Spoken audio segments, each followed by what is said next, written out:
Jesse Kelly Show. Let's have some fun on a Friday. A glorious, glorious Friday. We have made it. The week is over. It is weekend time, baby, and we are on a gravy train with biscuit wheels. As you well know, today is Ask Dr. Jesse Friday, and I dare say this is the greatest batch of questions by far we have ever had. Someone wants to talk about national divorce. Are feminists being hypocrites when it comes to trannies and women's sports? AI, how much unemployment is that going to cause? Did Hamas screw up royally with October 7th? Communists destabilizing society. Is there any place for beans in anything? If I had to pick one American history story for kids, what would it be? And why are communist women ugly? All that and so much more coming up tonight on the world famous Jesse Kelly Show. And yes, I'm aware of the Trump-Putin meeting that happened earlier today. I'm hopeful. It sounds good. Sounds like a great first step, right? But that's enough of that. Let's talk about some questions, shall we? In fact, let's get to this one because this is a big one. It's about our country. Jesse, up until recently, you spoke of national divorce. I loved your analogy of a married couple. The husband wants to raise the family while the wife wants to burn the house down and go do black tar heroin with Metallica. Then you were equating Democrats as half the country. Now you seem to feel optimistic that the Democrats are the minority held up by our institutions and tax dollars. It seems we now may be able to confine the self-destructive wife to one room of the house and take away her matches. Could it be? Is there hope? Said his name is David. Is there hope? Can we abandon this whole national divorce talk and just fix everything? Okay? Well, one, that's a noble goal. Let's be clear about that. It's a noble goal. And I think it's possible. I'm not going to be sunflower and sunshine and roses on you, though, and tell you I think it is likely. You see, I am optimistic about many things right now, and also at the same time pessimistic about many things right now. I know it's easy to look out, depending on how you look at life, it's easy to look out at the state of our country right now, the state of our politics, and it's easy to be extremely hopeful. There is so much to be hopeful about. Just deportations. 2 million already when you count self-deportations. That's amazing. The job market finally being taken away from foreigners and given to American citizens. Foreigner employment way down. American citizen employment way up. That's amazing. We have... And a lot of this is due to Trump and what he pushes out there and the people in. There's a renewed feeling of patriotism. And not just that there's a renewed feeling of patriotism. You always had that, but I'm going to say it, and it's the lamest way to possibly say this, but I don't know a better way to put it. Patriotism is cool again. I know that's so lame. I understand it is. But when I say that, I mean... You don't have to be a hyper-political person to know that patriotism is in and you want to wave an American flag. You want to be Mr. America. You see it now, especially with young men, college campuses. It's cool to celebrate America. For a little time there, it was cool to trash the place. This place sucks, burn it down. Ah! No more. No more. The uglies are on the outs. It's cool to love America again. Kids all over my neighborhood, when it comes time for Halloween, they'll go as Trump flags. They'll go as Uncle Sam, all America, all the time. It's cool again. There's a ton to look at and say, okay, good. But there are also extremely dark clouds over us that have not gone away. The first, I'm not going to spend any time on it. I'm about done wasting my breath on it because the Republicans don't care. Neither do Democrats. The national debt. I know it's the cool new talking point. Oh, debt doesn't matter. Debt matters a lot. The breakup of the greatest empires in history was oftentimes, at least in part, due to national debt. We have 37 trillion of it. We haven't cut a dime of spending. It is piling up and piling up and piling up. The national debt has not gone away. In fact, no one's even attempting to address it right now. That's a problem. It's a problem. Now let's talk about what you talked about specifically here. Democrats. They're not half the country, as we've discussed many times before. I don't know the percentage. You don't know the percentage. We can't know. What we do know is it's not half. They've been propped up with taxpayer dollars. They've been propped up with propaganda. They've been propped up with illegals, with foreigners getting involved in our country and our elections, let's be honest here, which has given the country the false impression that we're a 50-50 nation. Well, half on the left, half on the right. That's a bunch of garbage. But I don't know what the percentage is. I don't know whether it's 60-40. I don't know whether it's 55-45. I don't know whether it's 70-30. I don't know. But let's use the most optimistic number I just laid out there. What if we are a 70-30 country? No, I'm not saying 70% are just like you, hardcores, just like me. I'm not saying that. But what if 70% of the country generally believes in most of the same things when it comes to freedom and immigration and taxes and things like that? 70% of the country. Okay. Well, let me ask you something. If you had a sports team, it's baseball season. If you have a baseball team, you have 10 players on your baseball team. What if 3 of the players want the team to lose? How you doing? How you doing? How many games you going to win? Oh, yeah, right fielder, he's all in. The pitcher even, he's all in. Catcher hates the team, wants it to lose. Shortstop hates the team, wants it to lose. I know. You're 70% set. 70% set. Are we okay? 30% of the country hating the country. Yeah, they are outnumbered. There's no question about that. But that's devastating. That's a devastating number. 30% of the country. And look, let me play it for you. I played it earlier this week. I just want you to take in these words. This is Delia Ramirez, that congresswoman. Set aside your hatred for her for a moment. Listen to her words and think about 30% of our countrymen who think like this. For me, being an American is the ability to dream, to love, to have dissent, to be able to organize and build a kind of solidarity that recognizes the good and the bad of the formation of this country, that is willing to reckon with how we have used colonialism to harm others, especially in the Western Hemisphere, and begin to think about and imagine creatively what reparations look like, what building solidarity looks like, what bringing all of us together means. And let's be frank, we haven't always been great. And let's be frank, our history says a lot about what we've done and who we've done. This country has never been great for poor people, for Black people, for Indigenous people. Are we okay if 30% of the country thinks like that? Are we okay if New York City thinks like that? Washington, D.C. thinks like that. Los Angeles thinks like that. Seattle thinks like that. Chicago thinks like that. Albuquerque thinks like that. Are we okay?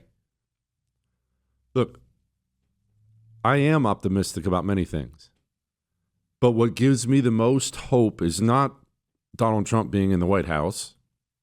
What gives me the most hope are normal people becoming activists. That's what gives me the most hope, because it's going to take a legion of us, years and years, to rip back the institutions from the subhuman animals who conquered our institutions. Now, I do have that hope. In fact, I had something happen to me right before the show today that put me in the best mood in the world. I'll tell you in a minute. Hang on.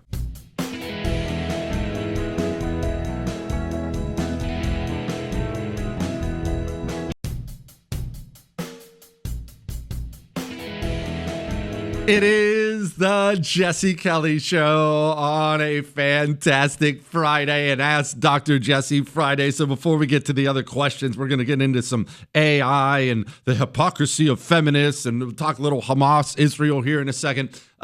Just something else that does give me a great deal of hope and put me in the best mood in the world. I had a doctor's appointment today. It wasn't for me. It was for my kid. But I took my boy to the doctor today before the show, and they know who I am in the doctor's office. And I go in, we're sitting in the waiting room waiting to go back, couple of nurse secretary chicks sitting there. And you know what they both asked me? Hey, how do we get more involved? Both of them. How do we get more involved?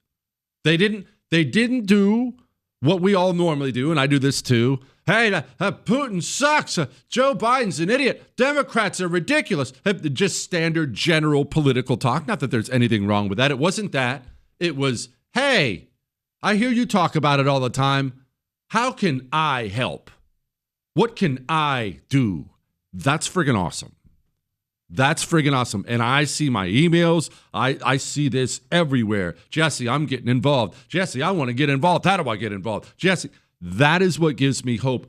The right, if we are a 70-30 country, then I'm not saying that, but if we are that, what if the 70% got off the couch and got involved?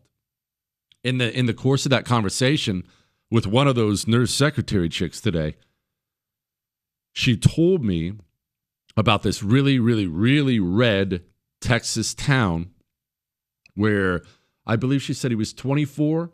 A 24-year-old, fairly open communist just achieved a high-up position with the local school board. That wasn't the school board. I forget what his position was. And I said, how did that happen? She said, nobody ran against him. That's how it happens. If we are a 70-30 country and the 30% has more influence than their numbers say they should have, it's because they got involved and we didn't. We're changing that. That's what gives me hope. All right? All right, let's move on. There's just way too many Ask Dr. Jesse questions today. I'm in such a good mood. Hey, Dr. Jesse, do you think that had Hamas known the extent of Israel's response, that most of their top leadership would be neutralized? They still would have gone ahead with October 7th? She said, I'm originally from New York City, where I listen to you on WOR. But now I love WOR, but now you're carried on several local stations here, and some more of my conservative colleagues have started listening. All right. Would Hamas have done October 7th if they knew what the response would be? Well, here's the thing about hatred, and I'm not going to do a Dr. Seuss nursery rhyme thing about it. You should never hate. That's not true at all, by the way.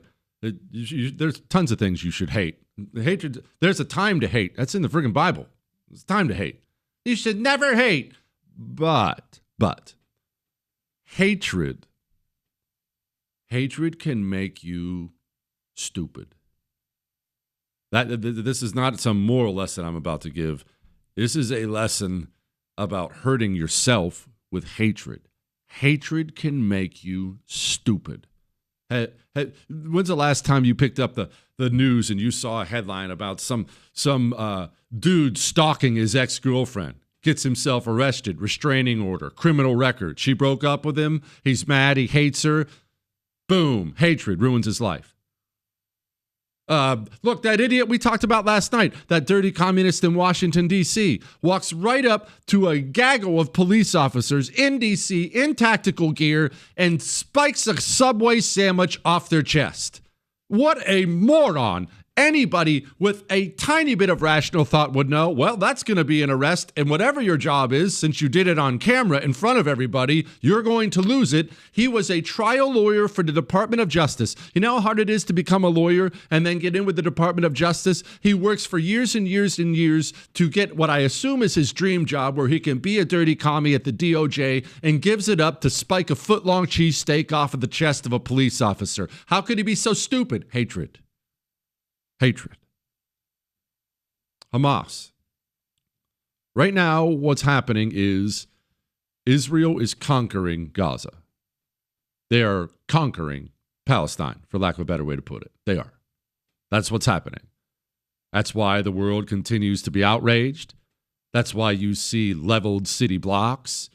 They are not being passive about it. They intend, from what I understand, from what I read, from what my people tell me, they intend to conquer Gaza. No more kid games. No more you can do your thing. No more. Nope. They intend to make it theirs. Why?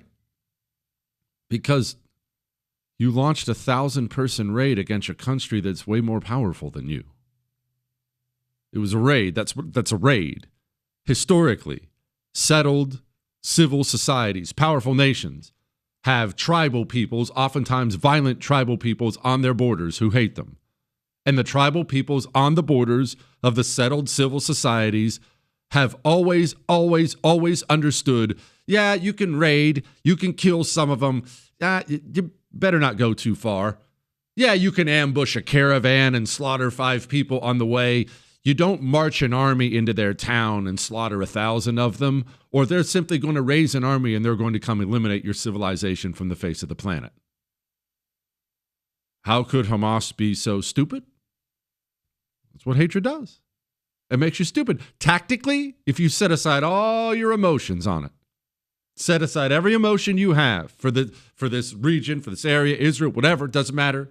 Every emotion, set it aside. Tactically, it's one of the dumbest things I've ever seen in my life. It's just one of the dumbest things I've ever seen.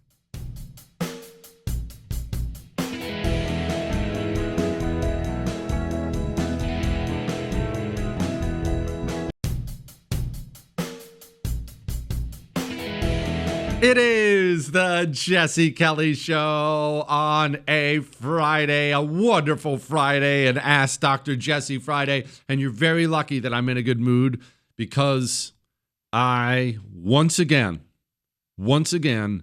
was discriminated against right before the show started. Me and my people are easily the most discriminated against people in the United States of America. I maintain that now and always. What people are that? Sauce people. Sauce people like me are ignored. We have our wants, our wishes just thrown back in our face over and over again. We got tacos. There were 2 different options for the sauce for the taco. There was a poblano ranch option and a Chipotle ranch option. Because I'm an American, I chose the Chipotle ranch option. It's glorious, amazing, Chipotle ranch. What did they bring? Poblano ranch. You know why? Because they don't care about sauce people. Nobody does. Nobody does. Your waitress doesn't. That's why you ask for a side of ranch. She never brings it. And when she brings the food and you bring it up, she acts shocked. Oh, did you not get that? And then she'll go out back, have a cigarette, call her mom, wait on 10 other tables before she finally brings your ranch. You're exactly right, Chris. It changes the taco. You know who right now, if you're saying, what's the big deal? It's no big deal. By the way, I threw my tacos in the garbage. That's how upset I was. If you're saying it was no big deal, you discriminate against me. That's what it is. It's no big deal to you. We sauce people know it's a big deal. It's a very freaking big deal. Anyway, I didn't want to get myself upset. Let's talk about something else. Something that is very much on my mind as a father. I have a 14-year-old, a 16-year-old. I have young men who are about to be men. And like every father, I want them to go on and have jobs. I've told my sons in no uncertain terms, It is going to be their job to provide for their family. They will work hard. They will come up with some kind of a career. I don't care if you're rich. I don't care what you do, but you will have a career and you will provide for a family. That's what I tell my boys. No ifs, ands, or buts. And so AI, artificial intelligence, is on my mind. And I hear people like this is Sam Altman talking about it, and it perks my ears up. A kid born today will never be smarter than AI, ever.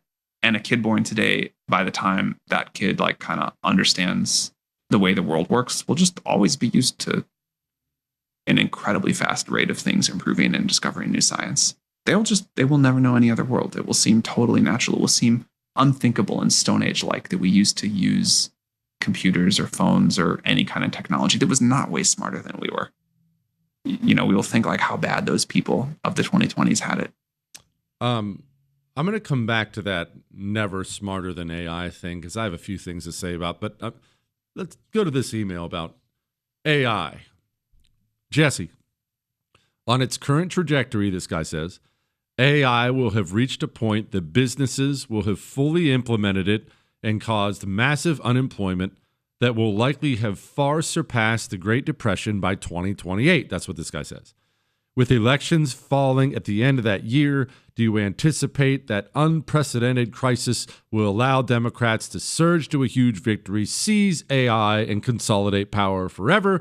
Before you call me crazy, please remember companies are... Okay, so one, his name is Brian. I'm not going to call you crazy at all. Absolutely at all. It does say in there, I personally take comfort in the fact they will eliminate me early on, right after you, simply for the questions I ask on about AI. Okay, so let's talk about this in the jobs market because this is on my mind, like I said, as a father. What is AI going to mean? And I'm not a tech person. I have to rely on Chris and Corey for even the most basic tech needs. My understanding of AI is fairly basic, but I also talk to business people in various fields who are starting to implement it en masse. I've told you already that that person you talk to that you're chatting with on DoorDash or an RV sales website or banking, that's an AI. It's not a human being. It's not me. It's not Chris. It's not even Beep Beep somewhere. It's AI. I've told you this. Lawyers, the law field. The law field is never going to go away, by the way. There's always going to be a place for outstanding lawyers. There's always going to be a place for ambulance chasing lawyers too, but the law field is going to be a lot less lucrative for a lot of lawyers because AI writes up a lot of these documents. Let me pause really quickly when I say this before I go any further. I didn't say you can trust it when it comes to legal documents. I've had many lawyers, have been a lot of reviews of this. You can get AI to type you up a legal document, and there will probably be errors in it. So I just want to clarify. It's not like that's the catch-all, but it's going to eliminate a lot. How many accountants are going to be eliminated because of AI? Just so you go down this list of this field and that field and this field and that field and this field and that field, and it does concern me. Is this a Great Depression level of unemployment? Could be. What do we do about drivers? How long until truckers get run out? Which sucks because truckers are awesome. Well, the American ones. What happens if they start to implement AI self-driving trucks? There's a lot that goes into this. And you can freak yourself out and doomsday yourself till the cows come home. You can sit and freak yourself out about it. What I have chosen to do, and I'm not telling you this is what you have to do. What I have chosen to do in my life is not freak myself out about it, but make some preparations.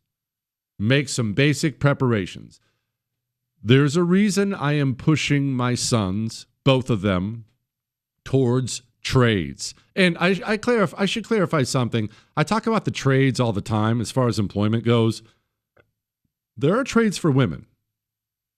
I want you young ladies and parents of young ladies to know your daughter doesn't have to go to a $100,000 commie university so she can shave her head and learn to be a lesbian. There are trades that pay very well, trades that are for women. It's not all HVAC and plumbing. There are trades for women. Anyway, part of the reason I push my sons toward the trades, my oldest is flirting with maybe being an electrician or at least testing it out right now. Part of the reason I push them there is there are things that AI will never be able to do, that they will never be able to automate. They're never, ever, ever going to be able to automate running electrical wire, cleaning out gunk from a drain, putting in a new air conditioning. They're not going to be able to do that no matter what. It's just not going to happen. So maybe I'm overthinking it. I don't think I am. I want my sons to be able to have a career that pays well. Remember, the trades pay very well. We're talking six-figure incomes here. I want them to have a career that pays well. And honestly, I want them to, if they so desire, start their own business. And the trades provide a great route for that. I know a lot of guys, they started a business before they were 30 years old in the trades. Go, learn the job. Learn how to be a plumber. Learn how to be an electrician. Maybe buy your own truck. Start your own business. Maybe eventually you need an employee or two. Soon, you're driving a Mercedes. Anyway, let's move on. I want to talk about trannies, feminism, commies, all kinds of things. Shoot, we're going to talk about chili.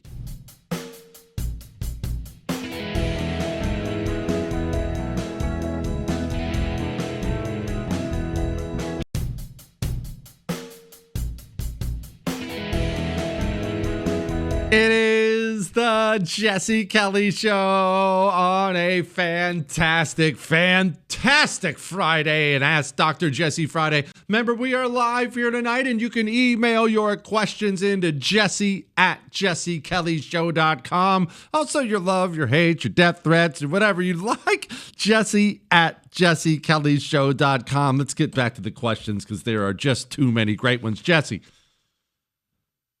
my question about these hypocrites, he's talking about feminists, that's the subject of this one, is why haven't we heard a peep out of them with trannies playing girls' sports?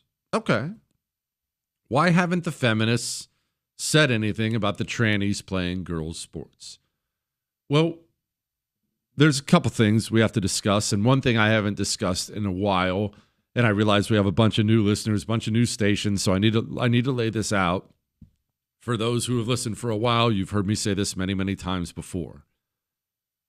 It can be very easy to think there are a bunch of different communist groups in the country. Very, very easy. Remember, communists lie about everything. And they're always creating the illusion of something that isn't real. One of those illusions they have created is that there are separate groups of people who are angry about some form of injustice depending on the different group. So you have your climate change commies. These are the ones who tell you the world's coming to an end. Oh my gosh, we should eliminate all prosperity, that kind of a thing. You think they're separate from the Black Lives Matter race commies. You know, kill whitey, all these people. I'm so oppressed. You think those are separate.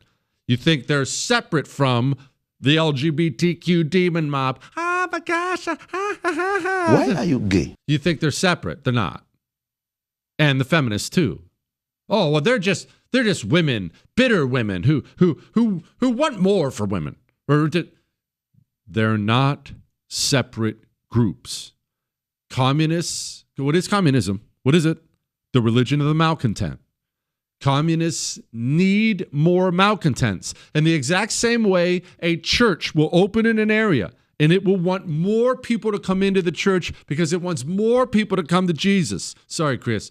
That exact same way works for the religion of communism, except they're not bringing people to Jesus. They need more malcontents. They need more people in the tent. You can't get enough malcontents if all you're selling is LGBTQ demon mob stuff. There aren't enough of them. So you have to find different malcontents. Are you mad about the climate? Come on in. Do you hate whitey? Come on in. Do you hate men? Come on in. But they're all part of the same destructive religion of communism. Different fingers of the same fist. That's why they protest together, even when it doesn't seem like they have anything to do with each other. You show up at a Black Lives Matter protest, you'll see Antifa there. You show up at one of these climate commie garbage things, you'll see the LGBTQ rage mob there. We had, I think it was Queers for Palestine, 3 lesbians in New York campaigning for the Palestinian cause. Why? That doesn't make any sense. It makes perfect sense when you understand they are all part of the same group with different branding. McDonald's doesn't just sell quarter pounders. That wouldn't bring you in enough customers. They have to sell chicken strips and Big Macs, and they need other customers. Communism needs more malcontents. You can't do that if you focus on one group. Different brands, different fingers of the same communist fist. Now, as it pertains to trannies, well, they're in the same religion. The feminists and the trannies they're in the same religion. You didn't think feminism was actually about helping women, did you? It's not about helping anybody. Like all communism, it's about destroying things. They're not out to try to make things better for women, which, by the way, that's laughable because women in the United States of America in 2025 have it better than any woman who's ever lived on the face of the planet. They're not trying to make things better for women. They're not trying to make things at all. They're trying to break things. The trannies are trying to break things. The race commies are trying to break things. The climate commies break things. It's not ever about what they say it's about. It's about destruction. You think some feminist, some I am woman, hear me roar feminist, should be getting out of her Subaru and yelling at the tranny for beating up women on the soccer field or something like that. Because that would make sense if you bought the branding. If the feminist was really just all about women, women's rights and women this, then it would make sense. I know it's not about that at all. It's about hurting people and destroying things. It's like we've talked about with, this commie who's going to get elected in New York, Mandani.